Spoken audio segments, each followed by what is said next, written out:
Sanjay ji, BJP के साथ seat sharing को लेकर क्या फॉर्मूला तय हुआ है, और अगर हुआ है तो जेपी नड्डा से क्या आपकी मुलाकात हुई है? देखिए, मैं तो अपने को सौभाग्यशाली हूँ कि हमें हमारा समाज एक अगुआ के रूप में political God father of fisherman की उपाधि दिया। हमारे ऊपर भरोसा किया कि आप एक सिपाही के रूप में मोदी तक, अमित शाह तक और जो है माननीय जेपी नड्डा राष्ट्रीय अध्यक्ष, एक बड़ी पार्टी जिसको देश में सरकार हो, राज्यों में सरकार हो, और सरकार समस्याओं का समाधान करती है, सरकार सुख देती है और लोगों को समृद्धि देती है, सम्मान देती है। इसलिए मैं उनके कामयाबी में बधाई दूंगा। सीट शेयरिंग की बात की आपने कि हमारा समाज अब तक राजनीति का शिकार था, अब हिस्सेदार हो, और हिस्सेदार जब हो गया तो धीरे धीरे सीट में भी हिस्सेदार है, और सीट के लिए नहीं, उनको जीत के लिए आए हैं। और जीत का फार्मूला मैंने कल माननीय राष्ट्रीय अध्यक्ष जेपी नड्डा से दे दिया कि यह सामाजिक समीकरण है।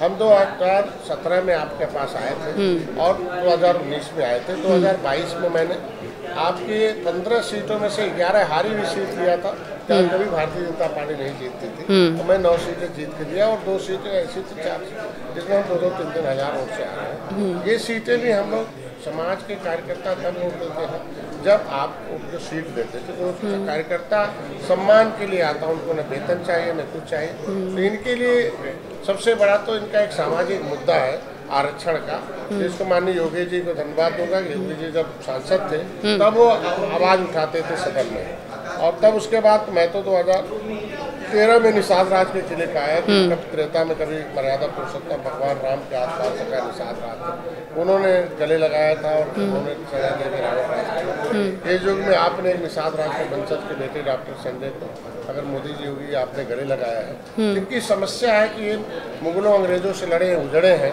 और इनकी जो सामाजिक मुद्दा है कि जब संविधान बन गया तो संविधान में गजट पास हुआ 10 अगस्त 1950 को कि लेदरमैन, वाशरमैन, फिशरमैन या मजवार, गाँव, तुरैया, खरवार, बल्लार, करोड़, कोली, 7 नामों से ये अनुसूचित जाति की सूची में है। और ये अनुसूचित है, मतलब नीचे सूचित में सूचित किया जाएगा कि आप निचले पावदान से कैसे विकास की धारा में आओगे।